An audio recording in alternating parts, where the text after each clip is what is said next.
In money matters, the JSE All Share Index is slightly higher despite lingering concerns about China's economy and the prospect of interest rates staying higher for longer. Domestically, investors await the release of various economic indicators later this week. We speak to Greg Katzenellenbogen. He is the director of Sanlam Private Wealth. Thank you very much, Greg, for your time this afternoon. So yesterday, the rand lost as much as 1.4% against the greenback as investors turned away from riskier assets. How are we faring today? Well, the rand's still under pressure, and that's mainly the dollar. The dollar is on a massive charge. Some time ago, about a month ago, you would have believed that the US were close to, their interest rates were close to a peak and that the next movement would be downhill. That narrative has changed quite considerably now, where it looks like in November there could be another interest rate hike, and once that is done, it could be a long time that in rates remain high where they are. Coupled with that, you've had the CEO of JP Morgan saying that investors are not prepared for, say, 7% interest rates in the US. So there's been a little bit of a panic about interest rates, whereas the market had expected interest rates to early in the new year to start being cut in the US now for longer. And of course, this is playing havoc around the world with the dollar so strong, and that the rand, obviously it's not only the dollar for the rand. The rand has some of its own problems. You've seen our bond yields start moving up quite high, and then of course everyone is waiting for November's medium-term budget, because to see how the finance minister is going to, what sort of rabbit he's going to pull out of the hat in order to try and make some sense of our income not being sufficient to meet our spending needs. So the rand remaining under pressure, but other currencies around the world also under pressure. The pound has lost quite a bit against the US dollar, and so has the euro. Old Mutual reported a drop in interim profit. Help us make sense of the numbers. Well, they've reported a drop, but the reason that drop was essentially Zimbabwe, where, you know, things are not that great and they're suffering from hyperinflation. If you strip out Zimbabwe, then on an adjusted headline earning basis, their profit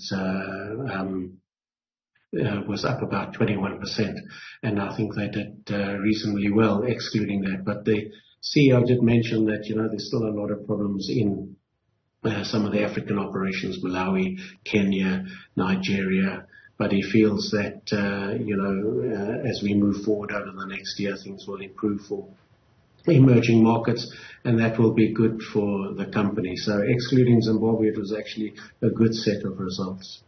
Are they mulling pulling out of Zimbabwe? Yeah, I wouldn't think so. I mean, they've been there for so long that, one can live in hope that things will somewhat a day return to normal there. But it's been, Old Mutual has been through the worst of it in Zimbabwe. It wouldn't really make any sense to pull out now, I would think. Tonga shareholders are set to receive nothing for their shares ahead of the amended business rescue plan expected to be published by the end of October. Talk us through the developments. Well, this is a very, very sad story. You know, at one stage many years ago, Tonga was considered a blue chip share. It's been reduced to a shell of itself, and shareholders are going to receive nothing. As you know, company, a combination of too much debt and also financial and accounting shenanigans, has basically gone to the wall. So they have some assets that could be sold as going concern. But it appears for the price that they get with assets now, there's still going to be a shortfall of about 5 billion rand. And any money that comes in will go to the creditors, so shareholders, unfortunately, will be left with nothing. What does that say about its future? Well, future, the pieces of the company that have been sold off piecemeal will, good new management and those can run those companies can certainly, the sugar operations and maybe some of their property operations. But for the Tonga as we know it now, that's a thing of the past. The tide could turn for Ascenda's Health. They are, they have a buyout offer and a delist to delist from the JSE. What's going on there?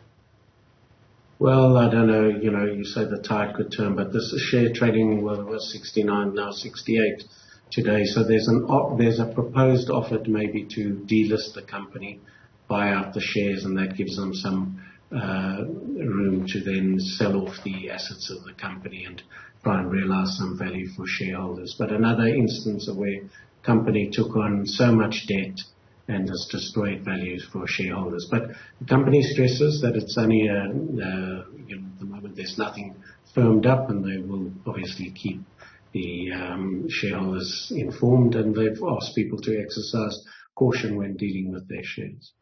Thank you very much for your time this afternoon. Greg Katzenellenbogen is the director at Sanlam Private Wealth.